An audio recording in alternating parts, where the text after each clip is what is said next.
The smartest person in the room is usually the one you ignore. Not the loudest, not the fastest, but the one quietly watching everything. If you relate to these habits, you might be smarter than you think. Why do you feel like an outsider in most rooms? Why does your brain refuse to switch off, even when everyone else can? You've been told you're too much, too sensitive, too analytical. But what if those aren't flaws? What if they're the signs of a mind that works differently? Today, we're breaking down the 7 habits of people with exceptionally high intelligence. This isn't about what you can do, it's about who you are. The human brain is an expensive organ. It consumes 20% of your energy, while weighing only 2% of your body mass.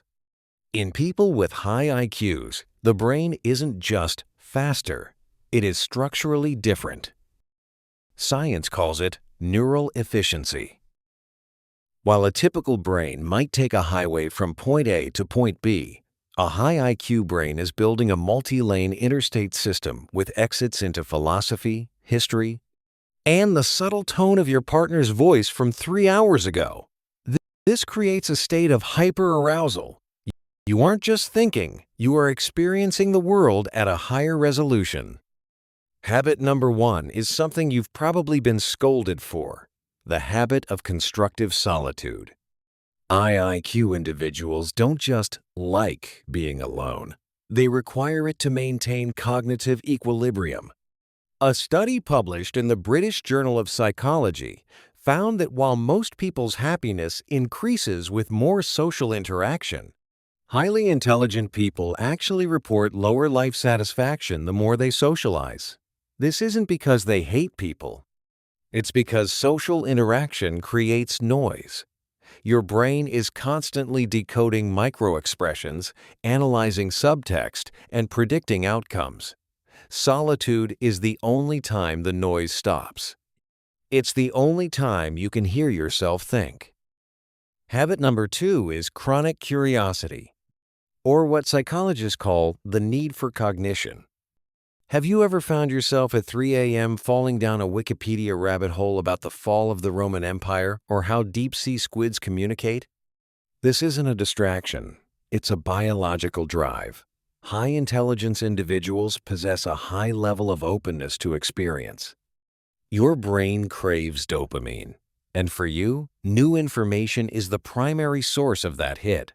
You don't just want to know how something works. You want to know why it exists. This often manifests as divergent thinking, the ability to see a paperclip and find 50 uses for it while everyone else just sees a piece of metal. Habit number 3 is self-correction and the Dunning-Kruger inverse. The less someone knows, the more confident they are in their abilities. But you are likely plagued by the imposter phenomenon. Because you are aware of the sheer scale of what you don't know, you underestimate what you do know. You are constantly auditing your own thoughts. You play devil's advocate with yourself. You change your mind when presented with better evidence. This isn't indecision, it's intellectual humility. Have you ever found yourself muttering to yourself while showering or pacing around your room during a phone call? Don't worry, that could be a sign your genius brain is working. Leave a comment, "Me too," if you've ever done that. Habit number 4, the internal monologue. Many people think in images or fleeting feelings. High IQ individuals often have a constant verbalized internal dialogue. You talk to yourself. Psychologists have found that self-talk isn't a sign of madness. It's a powerful tool for cognitive control.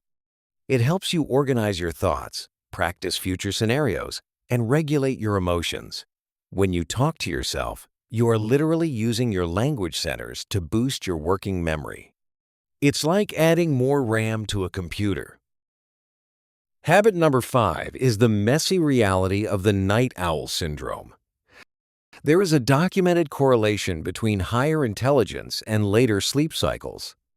Evolutionary psychologists suggest that since our ancestors were biologically programmed to be active during the day, The intelligent outliers were those who were curious enough to explore the night. The quiet of the midnight hour provides a sanctuary from the sensory overload of the day.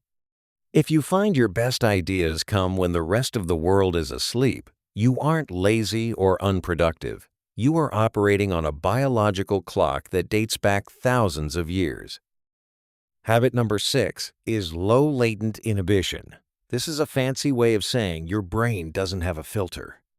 Most people can walk into a coffee shop and ignore the sound of the grinder, the smell of the beans, and the conversation at the next table. A high IQ brain struggles to do this. You take it all in. This can lead to sensory overload, but it is also the secret to your creativity. Because you don't filter out irrelevant information, your brain makes connections between things that other people miss. You see the patterns in the chaos. Habit number 7 is the most painful one: adaptive pessimism. You anticipate problems before they happen. You over-prepare. You analyze a 3-word message from your boss for 20 minutes, trying to find the hidden meaning. This is often labeled as anxiety, but in the context of high intelligence, it's actually a survival mechanism called prospective memory. You are simulating the future to avoid failure. It's exhausting, but it's also the reason you're the one people turn to when things go wrong. For years, you might have looked at these habits as burdens. You thought your social exhaustion was shyness. You thought your messy room or your late-night habits were signs of a lack of discipline. You thought your overthinking was a mental illness. But I want you to shift your perspective. You aren't broken. You are specialized. Imagine a Formula One racing engine. If you try to drive it through a crowded city street at 5 miles per hour, it's going to overheat. It's going to sputter. It's going to feel like it's failing. That engine wasn't built for the city street. It was built for the track. Your brain is that engine. If you feel like you're overheating, it's not because you're weak. It's because you haven't found your track yet.